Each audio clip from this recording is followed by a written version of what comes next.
इस एग्जीबिशन का नाम है from borders to belonging, Karachi's journey through migration.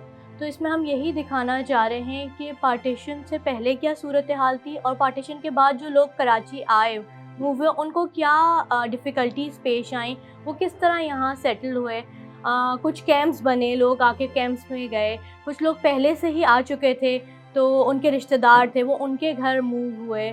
आपके पीआईबी कॉलोनी इस तरह के एरियाज़ ऑलरेडी थे, वहाँ पे लोग गए। तो हमने जो ये एग्ज़िबिशन किया है इसका मकसद यही है कि पुराने वक्तों से अपनी यूथ को कनेक्ट करें। आजकल की जो यूथ है उसको पता ही नहीं था कि कराची पहले कैसा था। तो हम टीडीएफ घर के ज़रिए ये बताना चाहते हैं कि हाउ वाज़ ओल्ड कराची, और आप किस तरह उसकी हिस्ट्री से अपने आप को कनेक्ट कर सकते हैं। आपके दादा दादी या आपके पेरेंट्स ने किस तरह की ज़िंदगी गुजारी और अब आप उसको किस तरह अपने से कनेक्ट कर सकते हैं। आप आज़ाद हैं, आज़ाद रहें। बहुत सारी कम्युनिटीज़ रहती हैं कराची में।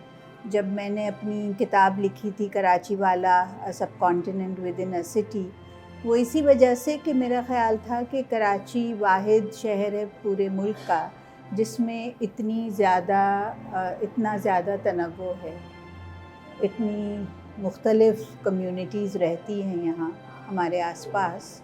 हमें नहीं मालूम, हमें उनके बारे में ये नहीं मालूम कि ये कौन लोग हैं, कहाँ से आए, इनकी लाइफ़स्टाइल्स क्या हैं, इनके रस्म व रिवाज क्या हैं, अगर मुख्तलिफ़ फेथ से हैं तो वो क्या बिलीफ्स हैं उनके।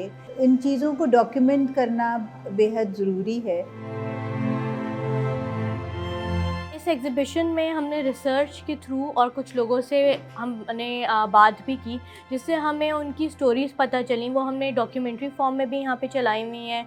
देन हमने डिफरेंट कम्युनिटीज़ हाईलाइट की हैं कि जैसे बोरी कम्युनिटी हो गई, पारसी कम्युनिटी, मेमन्स। ये लोग जब आए तो इन्होंने किस तरह डेवलपमेंट में कराची के इंफ्रास्ट्रक्चर में हेल्प की और क्या क्या चीज़ें उसके बाद डेवलप हुई। जब आप एंटर होते हैं तो आपको एक प्री पार्टीशन का हमने दिखाया हुआ है कि प्री पार्टीशन से पहले, अब प्री पार्टीशन के वक्त क्या स्टोरीज़ थी, किस तरह हिस्ट्री क्या थी।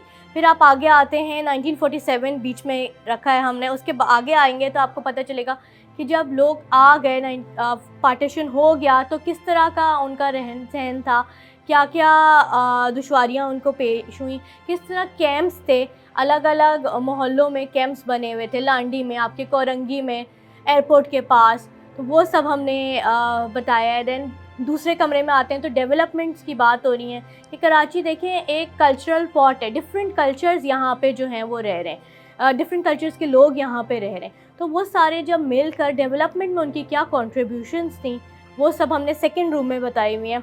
इधर आपने देखा ये टेंट का है जो मैंने आपको बताया। यहाँ पे आप देख सकती हैं ये एक हमने टांगे का व्हील रखा हुआ है। कुछ और पुरानी चीज़ें हैं जिससे लोग रिलेट कर सकें कि भाई पहले किस तरह की ज़िंदगी थी, किस तरह माइग्रेंट्स आए और वो किस तरह की ज़िंदगी गुजारते थे। हमने अभी इमारतों की बात की और पुरानी हमारी हेरिटेज बिल्डिंग्स जो हैं, जिसमें से एक ये भी है जो घर है, पुराना है, लेकिन हमें उसकी विक़त नहीं है।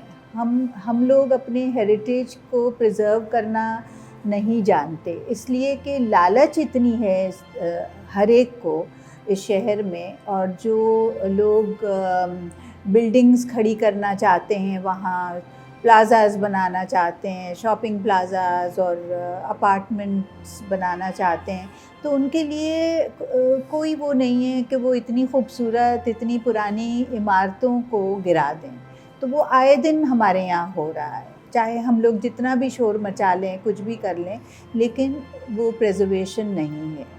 ये उसके लिए एक ख़ास थिंकिंग, एक ख़ास एटीट्यूड, आपके लोग पढ़े लिखे हों, आप उनमें एक मोहब्बत डालें अपने शहर के लिए, तो वो नहीं है, वो मिसिंग है। पाकिस्तान को अपनी आँखों से बनते हुए देखा। आँखें तो खैर ऊपर उठा नहीं सकते थे क्योंकि शीशों तक वालिद साहब हम लोगों को बाहर नहीं झांकने देते थे, लेकिन वालदा देखती थी और वो बताती थी कि महाजिर किस तरह काफ़िले चले जा रहे हैं। ये जो आप तस्वीरें यहाँ देखती हैं ना काफ़िलों की, ये हमारी आंखों देखी, हमारे वालदा ने देखी। फिर लाहौर के बाद जब हम पहुँचे हैं तो लाहौर के बाद फिर वो काफ़िले मैंने भी देखे। मुझे तो लग रहा है कि मैं 5 साल की फिर से हो गई, फिर से वही उसी उम्र में चली गई, क्योंकि ये सब चीज़ें मेरी, यानी हमने उसके बाद भी जो एक 4 लाख का शहर, उसमें हम लोग जिस तरह कटते मरते आए हैं, और जिस तरह मलीर और कुरंगी में हम लोग बेसरो सामान खुले आसमान तले आके लोग पड़े हैं। हमारी तो दुआ यही है कि जो भी इस पर हुकूमत करे, इस शहर पर, इस सूबे पर, उसको हमारे आबादी का इतना लिहाज हो कि हर एक को ये सारी फैसिलिटीज़ मुहैया हों। अब ये हमने आते वक्त जो देखा था, बाज़ वक्त लगता है कि वही ज़माना है।